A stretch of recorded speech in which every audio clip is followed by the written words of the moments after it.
They're saying last night's fight on Chippewa Street is the exception, not the norm. Gunshots were fired early this morning, and one man was arrested. News 4's Dave Graber talked to community leaders and business owners about what happened. Dave? Jackie and Don, the Sunday's DJ party at the Lodge was one of nearly a dozen similar monthly events that are hosted by the Bar and Grill on Chippewa Street. Managers there tell us they've really never had a problem.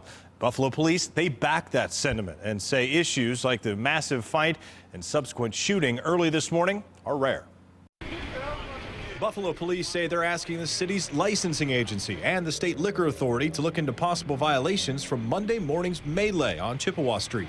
But business owners, city leaders, and even police say violence along Buffalo's entertainment district and specifically at the Lodge, which hosted Sunday's party, are rare. We used to have a lot more problems on the Chippewa Strip before we made this an entertainment district, really limited the commingling activities.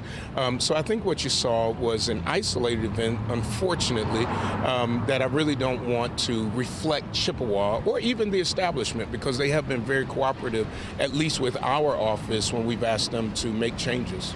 Ellicott District Councilman Darius Pridgeon said he introduced legislation years ago to require businesses that host large gatherings to register the events with the city. The resolution was approved but has yet to be adopted into law.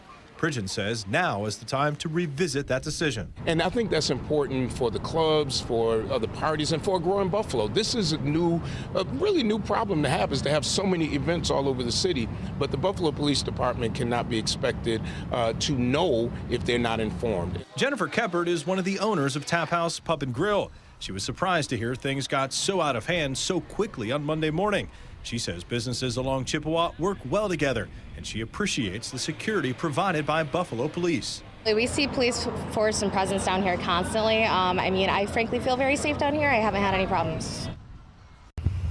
Now, Buffalo police announced this evening they had made an arrest, but only in connection to the fight that drew some 150 people out onto the street. 25-year-old Keenan Fitzgerald of Buffalo is charged with disorderly conduct, harassment, obstruction of police business, and resisting arrest. The man injured in the fight, meanwhile, that's according to police, is recovering at ECMC this evening, but he is expected to be okay. Reporting live in the studio, Dave Graber, News 4 at 11.